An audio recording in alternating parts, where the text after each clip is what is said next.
Boa noite a todos. Estamos iniciando a gravação. Nós temos aqui a honra e o prazer de contar com a professora doutora Adriana Melo Alves, que vai fazer uma exposição. Ela atendeu o nosso convite muito gentilmente. Professora Adriana, muito obrigado pela sua presença, muito obrigado pela sua disponibilidade. E, olha, esses meninos são sensacionais, essa turma é maravilhosa. A senhora vai ver que eles adoram um debate. Oba, okay? Também adoro. Então, professora, o show é seu. Eu vou até silenciar aqui para não lhe atrapalhar mais. Muito obrigado mesmo pela sua disponibilidade, pela sua gentileza. Eu que agradeço, professor Fabrício. Agradeço também o convite da Luciana. É uma satisfação poder conversar com os alunos aqui do curso e conversar sobre um tema que eu gosto muito. Primeiro, que é política pública, né? E depois, uma região que eu acho uma região fantástica, que é a Amazônia, né? Uma região que a gente ainda não conhece nem a metade do potencial que essa região tem, né? Em termos de processo de desenvolvimento. Então, vou falar um pouquinho sobre isso, né? Sobre desenvolvimento regional, e espero que o debate seja bem aquecido, né? Vamos conversar e trocar ideias sobre esse tema. Eu vou compartilhar aqui a apresentação com vocês. Tela inteira, vamos lá. Opa, peraí.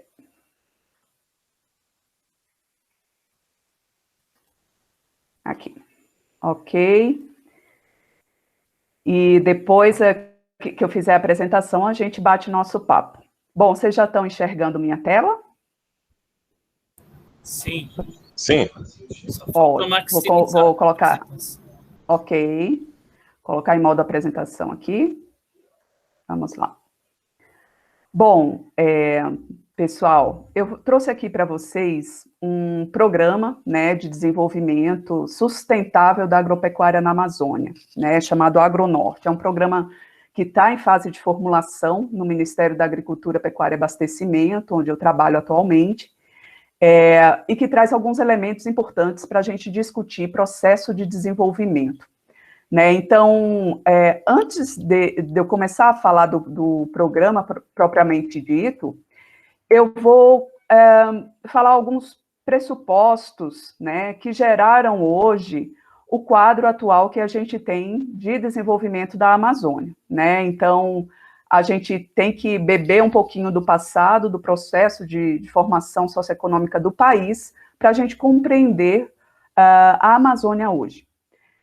Então, eu vou falar de um processo que é o do delineamento das desigualdades regionais no contexto brasileiro, né? Então, é um processo antigo, bastante antigo, remonta aí ao próprio início da formação socioeconômica do país.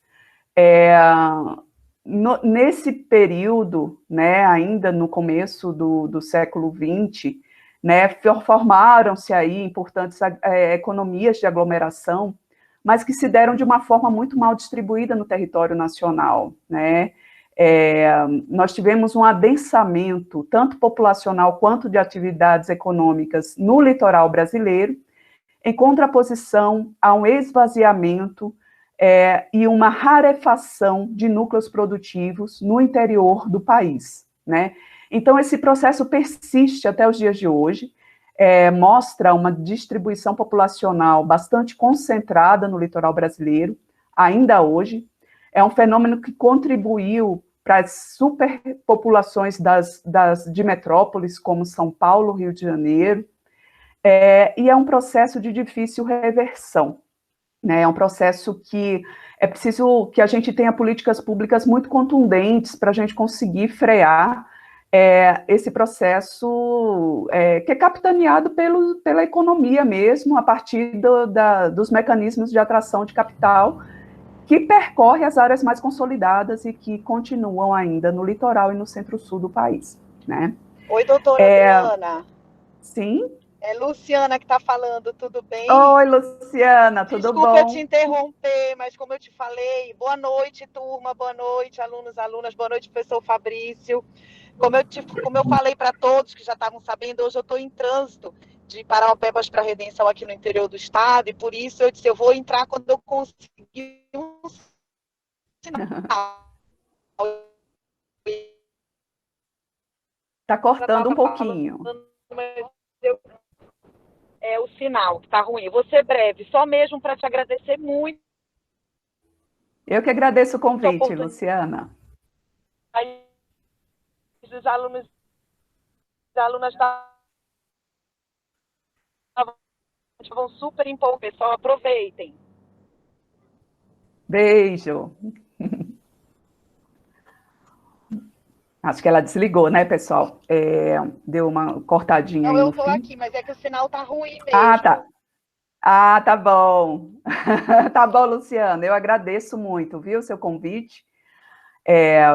Então, pessoal, voltando, né, à apresentação, a gente tem também um processo, né, que é uma herança também do processo de escravidão no Brasil, né, que acabou gerando também problemas de desigualdades sociais gritantes, que também persistem nos dias de hoje, e que se somam a esse processo econômico desequilibrado, né, de formação socioeconômica desequilibrada territorialmente, acarretando o que a gente costuma falar de um quadro de difícil reversão de desigualdades regionais, né.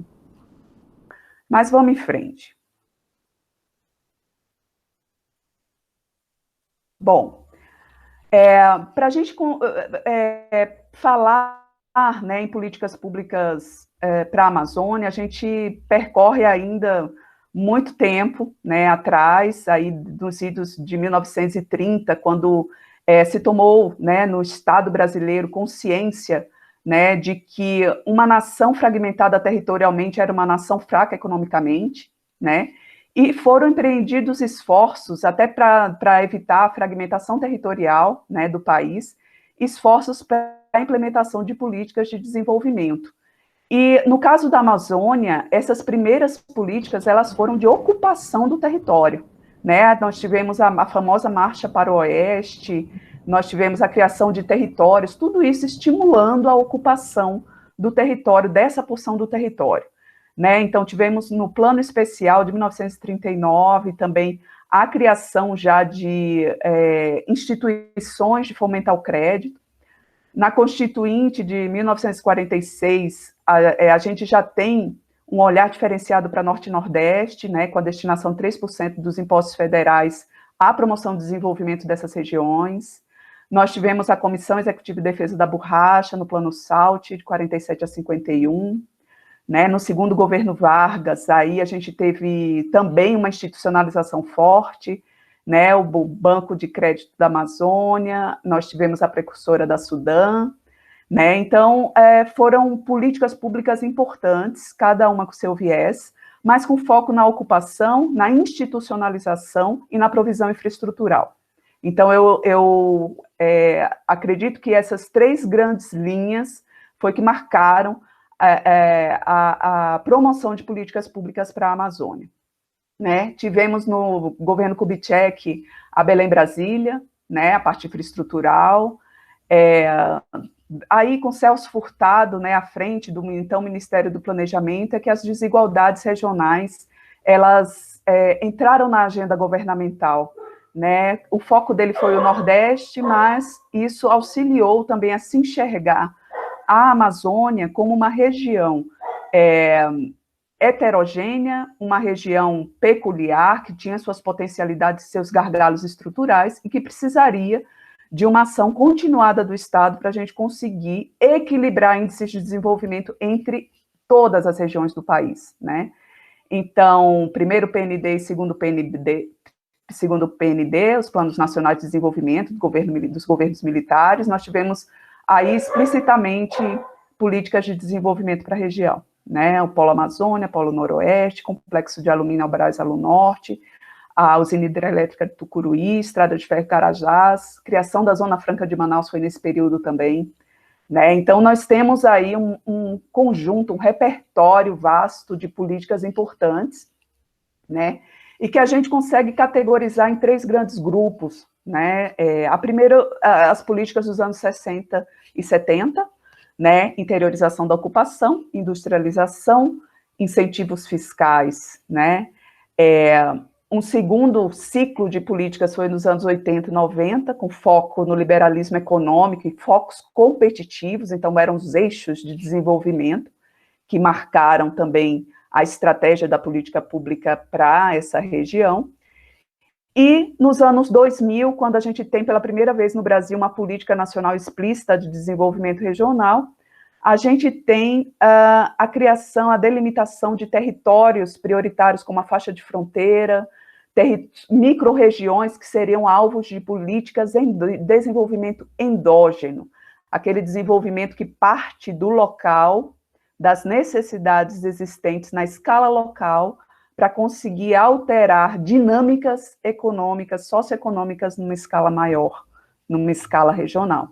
Né? Então, foram 3 grandes grupos, né, de políticas públicas, bastante diferentes, né? E hoje, como é que a gente está, né, em termos de política regional?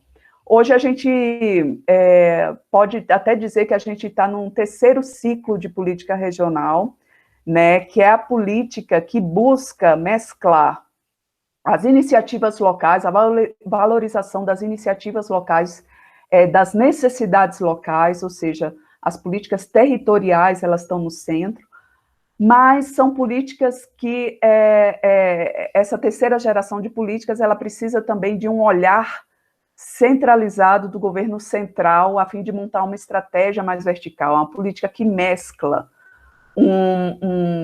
uma atuação que a gente costuma chamar de cima para baixo, ou uma atuação vertical, com a valorização do local, mas sem cair no localismo. Então, esse é o terceiro ciclo de políticas regionais que a gente tem no Brasil, buscando aproveitar muito da endogenia, dos processos endógenos de desenvolvimento, mas também buscando dar um olhar e uma estratégia central aí para o rumo do desenvolvimento nacional.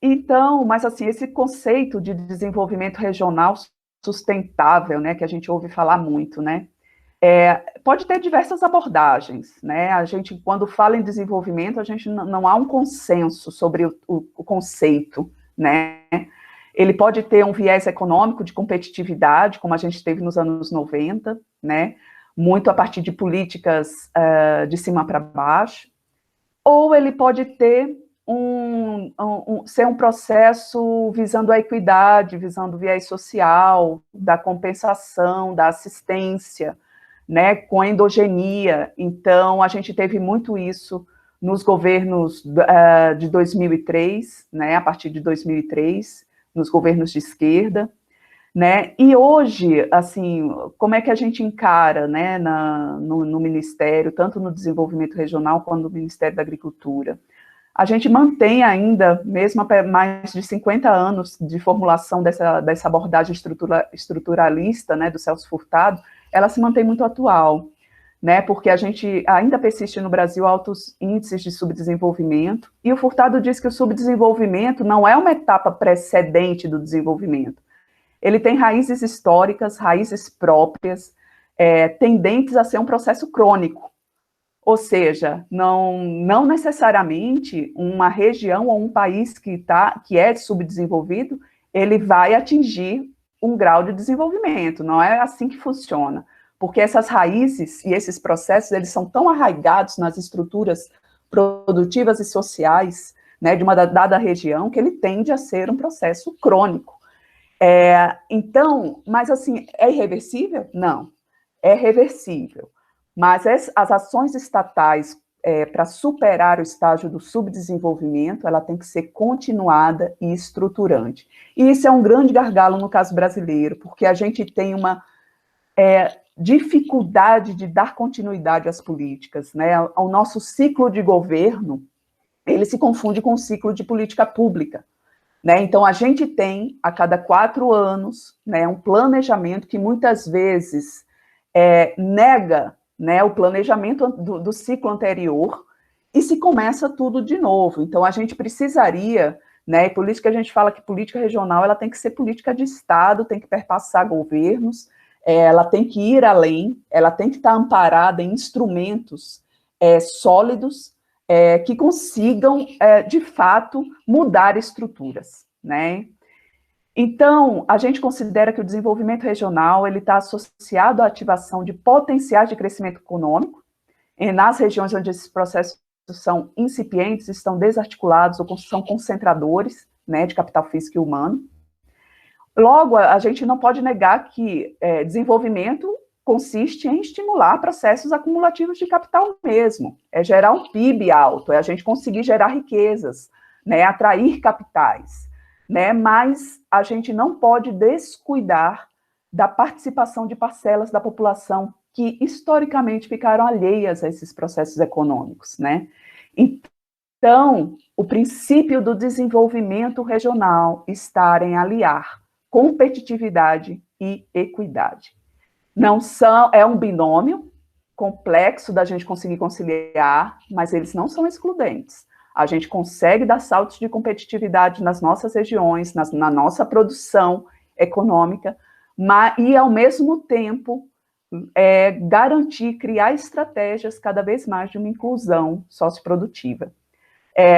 Para nós que trabalhamos, né, com políticas públicas de desenvolvimento regional, importa sim o PIB alto, mas mais importante que o PIB alto é também garantir um rendimento, que no caso a gente usa nos nossos indicadores de rendimento domiciliar per capita, alto também, ou seja, importa gerar riquezas, mas importa também saber que essas riquezas elas estão mais bem distribuídas na sociedade. Elas não estão concentradas em uma determinada micro-região, em uma determinada cidade, ou pertencente a um determinado grupo econômico, né? Então, esse é o nosso conceito.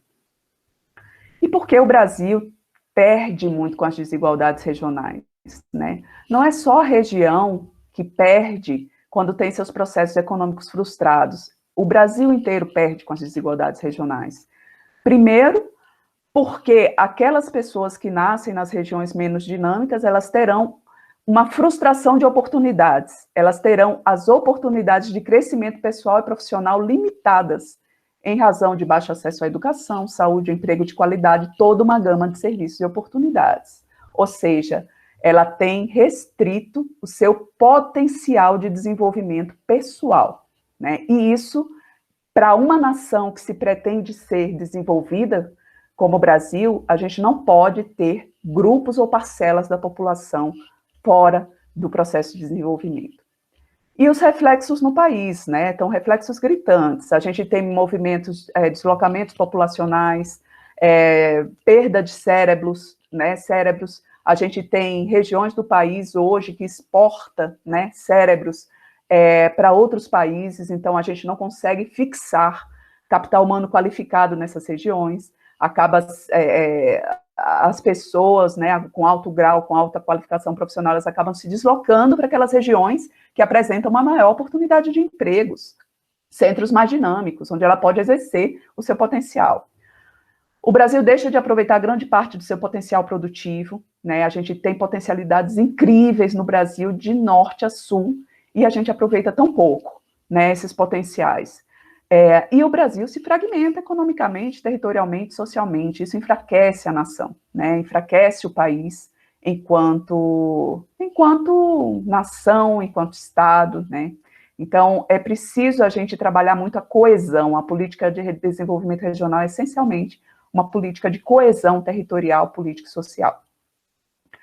Não se pode confundir pobreza com desigualdade regional. São duas coisas diferentes. Mas a pobreza, ela alimenta a desigualdade regional.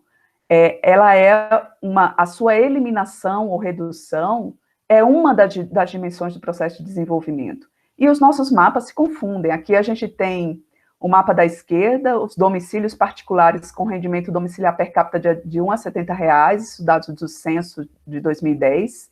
A gente vê ainda na Amazônia uma preponderância, né, de um grande número de domicílios, né, que são essas manchas mais quentes, em vermelho, laranja, amarelo. E a gente tem o mapa da tipologia da política de desenvolvimento regional, que mostra onde estão as regiões de baixa renda, as estagnadas, as dinâmicas e as de alta renda. E aí a gente percebe, a Amazônia também, uma predominância das regiões de baixa renda e estagnadas, né, em contraposição ao centro-sul do país. E para a gente pensar em política pública para a Amazônia, a gente tem que começar a se situar num contexto global, né? Onde é que está o Brasil no contexto global? Que processos estão acontecendo no mundo? Como a Amazônia pode se inserir nesses processos globais, né? Um primeiro processo interessante para a gente considerar é o processo que a gente vem chamando no ciclo que a gente vive da economia do conhecimento, ou economia do aprendizado. Esse é um processo que a gente tem capacidade de se inserir, né, num contexto global a partir de atividades intensivas em conhecimento, né? Então, a inovação, processos inovadores, processos exclusivos que só existem numa região, um determinado produto, um determinado processo produtivo, isso tudo é um diferencial para a gente se inserir na economia do aprendizado. E quando eu falo em inovação, eu não falo na inovação produzida apenas nos centros de pesquisa, eu falo da inovação que é aprendida, muitas vezes, pelas comunidades tradicionais, que dominam um modo de saber e um modo de fazer que é um diferencial e que só existe naquela região. Então, aproveitando esse exclusivo regional, é que a gente consegue inserir também a Amazônia num rol aí de países que adentraram na economia do conhecimento, do aprendizado. Um outro processo, né, que eu gostaria de mencionar é a expansão dos países emergentes e o efeito China, né? A China hoje domina diversos mercados, né, numa dinamização econômica rápida, acelerada, né, e muitas vezes avassaladora para outros países, né? Então, a gente precisa aproveitar o que a expansão dos emergentes e o efeito China trazem de bom para a Amazônia, né? Primeiro, é que esses países, eles estão crescendo suas populações vertiginosamente, suas populações urbanas, e isso tem demandado novas classes de consumo em diversos países, e isso gera para o Brasil, em especial para a Amazônia, a oportunidade da gente prover, né, com produtos, sejam produção primária ou produção secundária, industrialização ou serviços, prover insumos para essa classe média que se forma nesses países, né? A demanda maior hoje existente é por commodities, né? A gente sabe os grãos, as carnes, os minérios, mas a gente tem também os produtos de média industrialização que a gente, ou de média tecnologia, que a gente pode fomentar. No caso da Amazônia, a gente tem um diferencial fantástico, que são os produtos da biodiversidade, né, de fármacos fitoterápicos, dermocosméticos, toda uma gama de alimentos, de produtos naturais, açaí, a castanha, o cacau, o pescado, toda uma parte das frutas, né, toda uma parte aí de uma produção ligada à biodiversidade que precisa de a organização dos produtores, agregação de valor, né, e fomento às exportações também, além da alimentação do mercado interno nacional.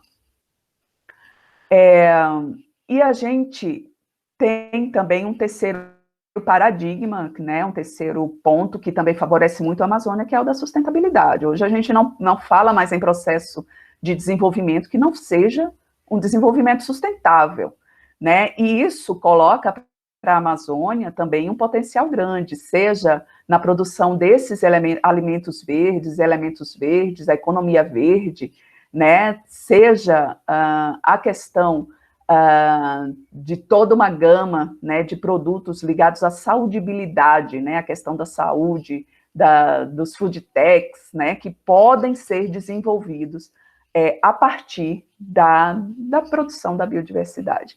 Então, esse E assim, o que é legal do paradigma da sustentabilidade hoje é que a gente consegue atrair também muitos investimentos, né? Muito capital, né? Com as marcas verdes, os símbolos verdes, a emissão de carbono zero, todas essas questões ligadas a créditos de carbono, integração lavoura, pecuária, floresta, títulos verdes, tudo isso é uma gama ainda com início recente no Brasil da gente explorar e aproveitar esses potenciais, mas ainda há muito para ser aproveitado, né? E falei, então, primeiro ponto para a gente pensar em política pública para a Amazônia, analisar o contexto global, é esse. Segundo ponto, ter uma compreensão muito clara do que é território, né? Para a gente ter uma política realmente aderente às necessidades, ao que acontece no território. E aqui a gente tem diversos autores, né, geógrafos, que trabalham com o conceito de território. Eu gosto muito do Hasber, quando ele fala que território é definido em termos políticos e históricos, referentes à ação do Estado em termos econômicos, associado à apropriação econômica dos espaços, em termos culturais, identificado relações simbólicas, individuais ou coletivas com o espaço. Ou seja, o território é vivo, é pulsante, ele é dinâmico, ele não é um receptáculo de ações do Estado, ele interage com essas ações e há uma reação. Ou seja, o território, a gente precisa compreender as forças que atuam no território, os grupos que atuam no território, as interações com a paisagem, com o ambiente, e para a gente formular políticas públicas adequadas.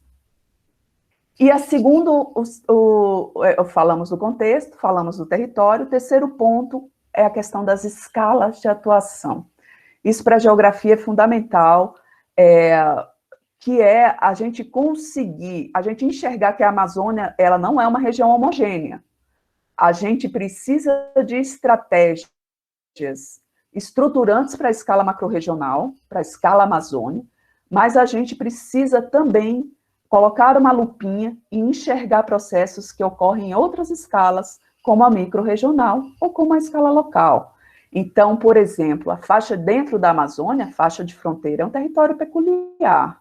A região de Altamira é um território peculiar. O Marajó é peculiar, né? Então, a gente precisa compreender outras escalas quando a gente fala de Amazônia. A gente precisa entender que há um espaço urbano adensado, com capitais altamente adensadas, e municípios muito pequenos que vêm perdendo população e se enfraquecendo também ao longo do tempo. E qual a visão do mapa para a Amazônia? O mapa é o Ministério da Agricultura, né? Primeiro, a gente busca atacar, lembra que eu falei no começo que a gente tem gargalos estruturais, né, que foram decorrentes aí do processo de formação socioeconômica do Brasil. As políticas de ocupação, elas geram um passivo de regularização fundiária e ambiental que a gente precisa equacionar urgentemente. Primeiro, para garantir a segurança jurídica ao proprietário, ao posseiro, aquela pessoa que está lá e que produz. Com isso, ela consegue acessar o crédito. Segundo, para a gente ter um ambiente jurídico mais favorável para a atração de investimentos.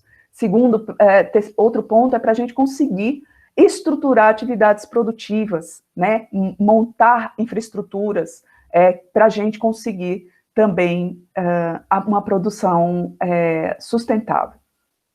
Então, solucionar os impasses da ocupação territorial constituídos historicamente, essa é a visão que o mapa tem para a Amazônia, né? Então, o INCRA hoje está na estrutura do Ministério da Agricultura, o Serviço Florestal está na estrutura do Ministério da Agricultura, a regularização fundiária e a conformidade ambiental são dois pilares importantes para a gente ter esse ambiente favorável à atração de investimentos, segurança jurídica, acesso ao crédito, estruturação produtiva. O segundo é consolidar um modelo de desenvolvimento sustentável no presente. Olha aí o paradigma da sustentabilidade. Não se fala mais em desenvolvimento que não seja amparado em base de sustentabilidade. E terceiro, garantir que o desenvolvimento seja feito com planejamento estratégico territorial no futuro. Olha uma palavrinha-chave, planejamento. A gente não pode repetir os erros do passado. A gente precisa virar essa chave e garantir que esse território, que é complexo, que tem uma ocupação complexa, que é sensível ambientalmente, ele consiga perpetuar suas potencialidades ao longo de gerações. E isso só com planejamento territorial, isso só com instrumentos de ordenamento do território, a gente consegue esse avanço. E aí nós construímos o AgroNorte, né, falando já do nosso programa, né, da nossa política pública para a região, a partir de 2 grandes eixos. Nesse aspecto, a gente precisa de foco, né? Então, assim, outros eixos são importantes? São igualmente importantes, infraestrutura, conectividade, mas no âmbito do mapa, o que a gente considera essencial da gente avançar, da gente dar um salto? Primeiro é a parte estrutural, o ordenamento do território.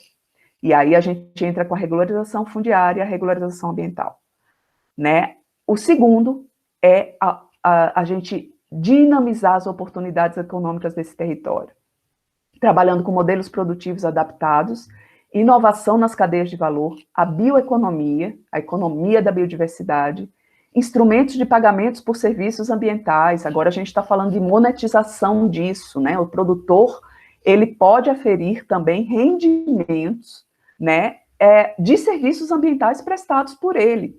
Então, isso no Brasil está se iniciando, mas a gente precisa, o desafio é monetizar, né, mas a gente precisa avançar nisso, porque o potencial ambiental da Amazônia é gigantesco, a Amazônia é importante para o mundo, né, e a gente pode também colocar que serviços ambientais a serviço, né, do mundo, eles possam também ter um valor e ser monetizado, né. Esse é um pulo do gato que a gente precisa dar na construção de políticas de desenvolvimento, implementação de políticas de desenvolvimento para o Brasil e especialmente para a Amazônia. Aqui falando da Amazônia, né, eu não vou, né, a região de vocês, eu não vou explorar esse slide, mas falando um pouco do recorte que a gente adotou, o recorte geográfico. A gente poderia adotar a região norte do IBGE, a gente poderia adotar a bacia, a área da bacia amazônica, como recorte geográfico. A gente poderia adotar a Amazônia Legal também. A área do PRODES, né, que trabalha com desmatamento, poderia ser o nosso recorte. O que a gente optou por definir como recorte para o programa? Foi o do bioma da Amazônia, bioma amazônico. E a gente buscou ser cirúrgico nessa definição. Por quê? Porque se a gente trabalha com bioma, as nossas estratégias elas têm que estar muito concatenadas. Não adianta a gente adotar um outro recorte, como o da Amazônia Legal, por exemplo, e a gente ter áreas onde as estratégias de desenvolvimento produtivo fosse a comoditização, por exemplo. Para a Amazônia é diferente, para o bioma é diferente. A estratégia ela tem que ser cuidadosa, por conta da sensibilidade ambiental. Então, a gente optou por definir como recorte macro-regional, recorte do bioma, e trabalhar eixos, componentes de programa, trabalhar estratégias que vão fortalecer esse recorte, né, naquilo que ele tem de melhor, que é o ecossistema, né, e a biodiversidade. É o maior bioma do Brasil, ocupa 50% do território nacional, 23,55 milhões de habitantes, 12,83% da população nacional, ou seja, é uma área gigantesca e complexa. Primeira complexidade, a estrutura fundiária, né, a estrutura fundiária atual. Quando a gente fala, né, em política de desenvolvimento para a Amazônia, a gente precisa entender essa complexidade da estrutura fundiária. A gente tem, e assim, os atores que estão envolvidos, as instituições que estão envolvidas na gestão desse território, né? Então, a gente tem desde glebas públicas federais geridas pelo INCRA, nós temos as terras indígenas geridas pelas FUNAIs, unidades de conservação, MMA e OEMAS, as áreas militares, Ministério da Defesa, os assentamentos do INCRA, as áreas de colonização, de assentamentos de reforma agrária, os territórios quilombolas, também geridos pelo INCRA. A gente, além disso, tem as áreas de mineração, as áreas minerárias, que tem toda uma regulação específica. Ou seja, falar de desenvolvimento da Amazônia, a gente tem que considerar a dimensão do ordenamento do território. E hoje o Brasil carece de uma política de ordenamento do território, a gente não tem uma política de ordenamento do território, e o que a gente vê são conflitos, tensões, rusgas, né, por usos conflitantes da ocupação do território. Então, esse é um ponto, é um gargalo histórico que a gente precisa dar um salto, dar um avanço em termos de política pública, né. O segundo ponto, né, para a gente considerar, então, primeiro né, na política pública é a estrutura fundiária complexa, então, política de ordenamento a gente precisa implementar. O terceiro é a questão produtiva, né, existe uma grande divergência entre a população, o alto grau de conhecimento, de inovação que circula nas capitais da Amazônia, em contraposição aos municípios menores, né? Então, a gente tem ainda fragilidades aí de formação, de educação, de empregos com baixa tecnologia, de baixos salários, de informalidade, de semi-escravidão. Então, a gente tem situações muito díspares, né? E a gente precisa considerar esse histórico produtivo de ocupação e focalizar naqueles segmentos que precisam ser beneficiados pela política pública. Então, o nosso foco do desenvolvimento produtivo está concentrado na produção da biodiversidade, nos pequenos e médios produtores, nos assentamentos da reforma agrária, onde a gente pode atuar, o Estado atuando como alavanca, não é o Estado assistência, isso compete a outros ministérios, mas é o Estado atuando como alavanca para o desenvolvimento produtivo, dando muitas vezes aquela perninha que faltava, suprindo aquele elo da cadeia produtiva, para o produtor conseguir uma maior rentabilidade do seu produto, uma maior produtividade. Então, são esses dois eixos, né, que eu mencionei, e aqui a gente tem a evolução, né, dos assentamentos do INCRA na Amazônia Legal, já falando um pouquinho como é que a gente pretende avançar no eixo do ordenamento. 85 eram 20 assentamentos e 29 mil famílias. Vamos lá. A partir de 2003, a gente já tem 2.621 assentamentos, 377.631 famílias. E, assim, a gente precisa avançar na regularização fundiária desses assentamentos. Em geral, são pequenas áreas já ocupadas há décadas, existe um direito já constituído, né, que precisa da regularização, né, a gente precisa avançar nisso. A gente tem também glebas públicas federais na Amazônia Legal, olha a quantidade, muitas vezes sem destinação, muitas vezes sujeitas à grilagem, à ocupação desordenada, ao desmatamento, exatamente pela ausência pelo alto grau de informalidade na destinação dessas terras. Aqui, ó, as áreas não destinadas nas glebas públicas, 49 milhões de hectares. É muita coisa, né? E aí a gente precisa considerar também o freio ao desmatamento, né? A gente tem um alto grau de desmatamento nessas áreas não destinadas de glebas federais, como eu falei, a informalidade, ela enseja a criminalidade, no caso, o desmatamento criminoso, né? E em assentamentos da reforma agrária não regularizados, também 25% dessas áreas de desmatamento estão nesses assentamentos, ou seja, a gente precisa, de fato, avançar na regularização fundiária e conformidade ambiental para a gente conseguir frear processos criminosos, né, como o desmatamento. E para isso a gente adota com nossa compliance ambiental, né, buscando respeitar o Código Florestal, buscando trabalhar com as áreas de reserva legal, trabalhando com todos os requisitos, né, para a gente conseguir produzir, ter desenvolvimento, mas cumprindo também todos os requisitos ambientais exigidos no próprio Código Florestal, as áreas de uso restrito, de topo de morro, de reserva legal, APP de nascentes, as áreas consolidadas, as APPs, né? Então, nós temos também que considerar os requisitos ambientais para a gente avançar no desenvolvimento produtivo. Bom, a partir de tudo isso que foi mencionado, então, a gente tem pressupostos e justificativas que legitimam a constituição de um programa dessa natureza, que é o AgroNorte, o baixo índice de regularidade fundiária ambiental, maior área territorial do país com um dos menores IDH, nós temos o Marajó com o menor IDH do país, né? Produção rural aquém do possível, muito aquém do possível, né?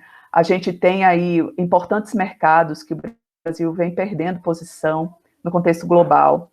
Por exemplo, o cacau, né, que hoje é dominado, o mercado mundial é dominado pela Costa do Marfim, um país pequenininho, né, mas que domina o mercado de cacau. A castanha, que a gente perdeu para a Bolívia, e o açaí a gente não pode perder, né? Então, a gente precisa alavancar essa produtividade como o exclusivo regional, aquilo que só tem na região, que a gente precisa dar um selo de indicação geográfica, de denominação de origem e presença, diferenciar essa produção. A Europa faz isso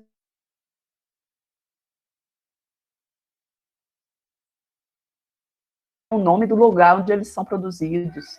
Cabecu de Perricot, né? Então, são tantos. O champanhe francês, o presunto de Parma, né? Tudo isso é valorização do local. É a produção valorizando o local e sendo valorizada também pelo local onde é produzida. A gente precisa avançar nisso na Amazônia.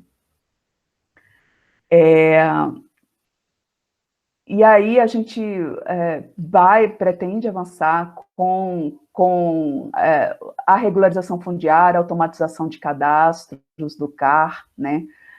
Trabalhar com marketing associado à responsabilidade ambiental na produção da Amazônia, trabalhar com as marcas verdes, né? Trabalhar com o plano ABC+, que trabalha com a baixa emissão de carbono, toda uma série de estratégias e instrumentos que a gente... Integração lavoura, pecuária, floresta, sistemas integrados. Então, a gente tem aí já uma gama de ferramentas, de instrumentos à disposição que a gente pode lançar mão para a gente conseguir maior rentabilidade da produção, uma maior atratividade de investimentos, né, de fora, uma maior oferta dos nossos produtos fora do mercado nacional, indo até o mercado global, né? Então, é isso, a gente está com a faca e o queijo na mão para avançar nas políticas públicas na Amazônia, né? Então, por onde a gente começa, né, nesse território enorme? Vamos começar trabalhando a regularização fundiária? Vamos. Vamos trabalhar com os assentamentos do INCRA? Vamos. Vamos trabalhar com todos os assentamentos? Não.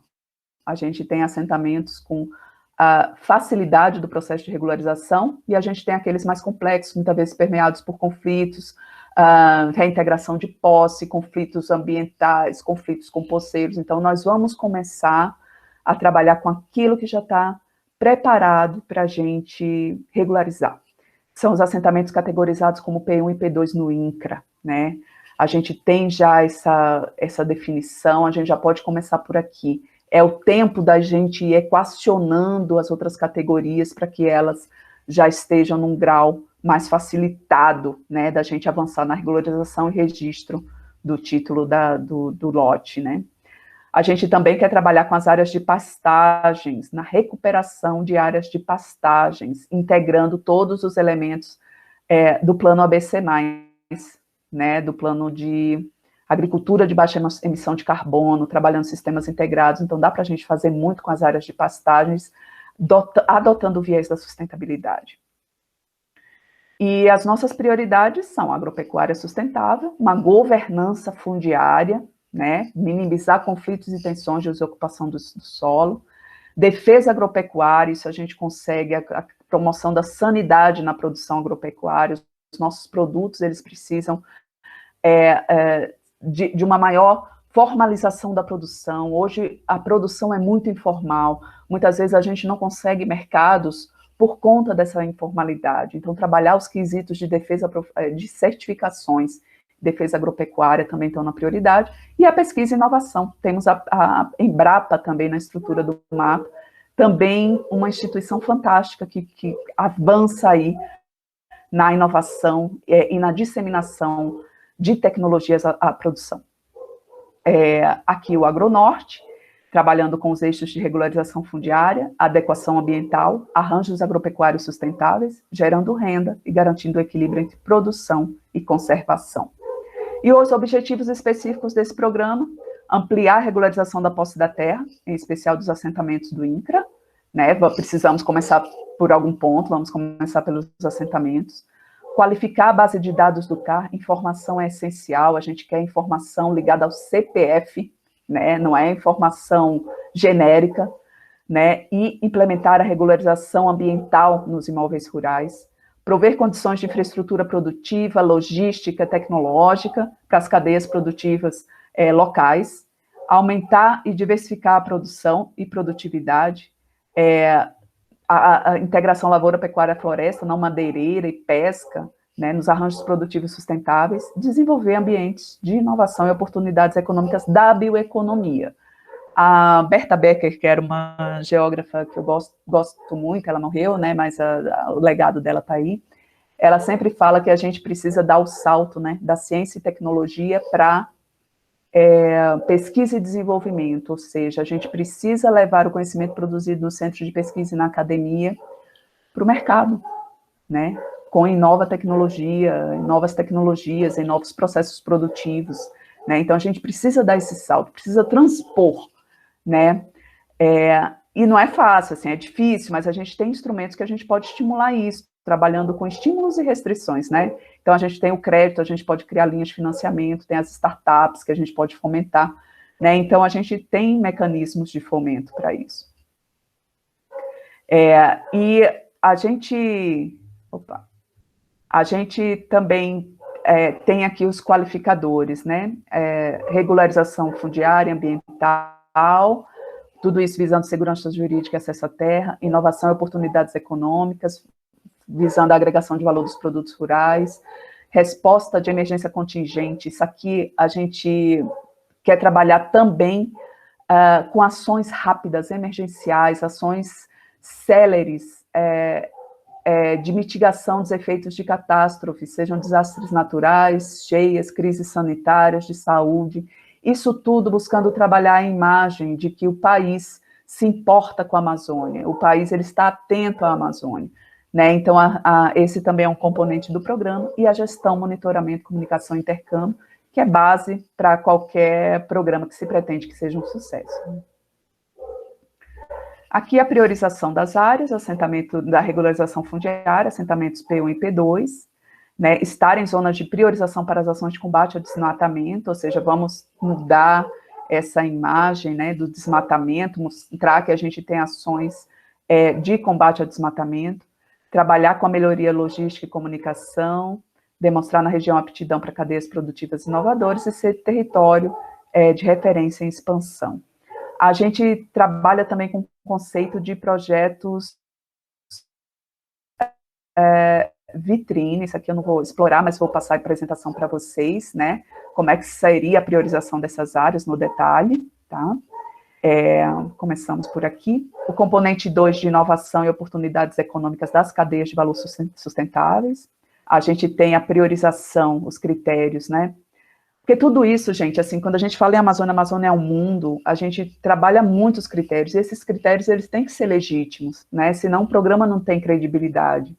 Então, a gente define esses critérios antecipadamente para a gente conseguir atuar de uma forma mais focada e não se perder, né, muitas vezes em outras prioridades ou com prioridades políticas que muitas vezes ocorrem no governo, bem sabemos. Então, a gente define critérios a priori, e isso é base para a gente formular política pública, exatamente para a gente manter a identidade, o DNA do programa intocado, né? Então, temos priorização dos critérios de seleção de cadeias de valor, sistemas agroflorestais, extrativistas, cadeias de produção que têm um potencial de alto valor agregado, da sociobiodiversidade. E no quesito governança do sistema produtivo, do arranjo produtivo, que já seja existente, que já tenha um mínimo nível de organização, exatamente para a gente alavancar, né? A ideia é a gente trabalhar com núcleos produtivos já existentes, para a gente conseguir dar a coesão da cadeia, suprir os elos faltantes e avançar na alavancagem da produtividade e rentabilidade.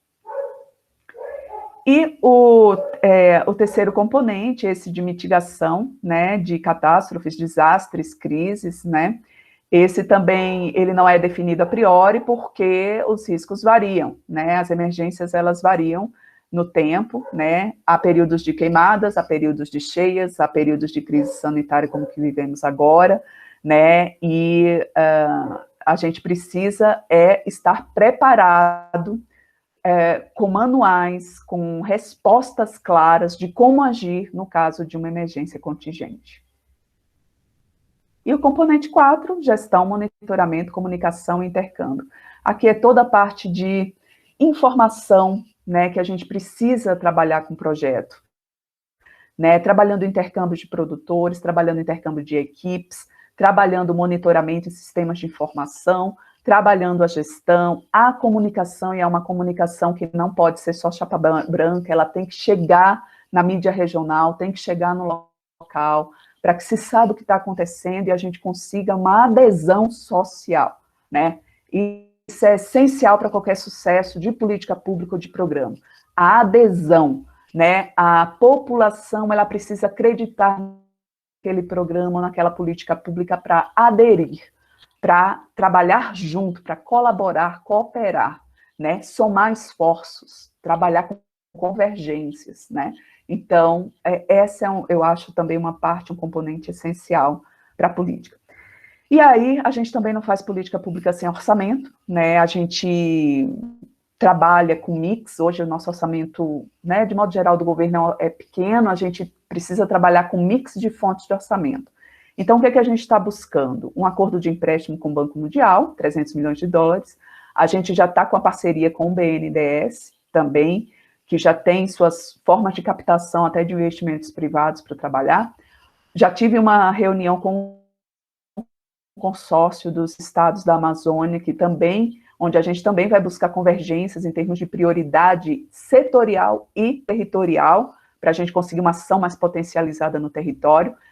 E a gente pode trabalhar com N fontes, a gente tem a GIZ, a gente tem outros parceiros, para a gente conseguir esse mix. Agora, assim, o que a gente não pode é fragmentar a ação, né? A gente tem que ter uma estratégia muito clara, territorialmente, setorialmente definida, para a gente potencializar os recursos de investimento na região. E é isso, eu espero que assim, a gente tenha um debate legal, façam perguntas, vamos esclarecer.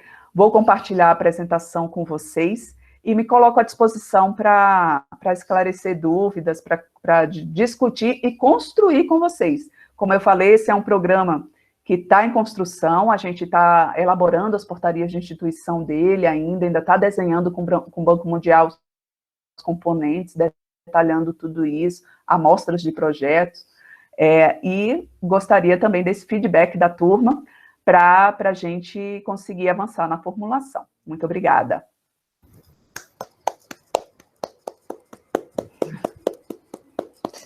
Parabéns, professora, muito obrigado mesmo.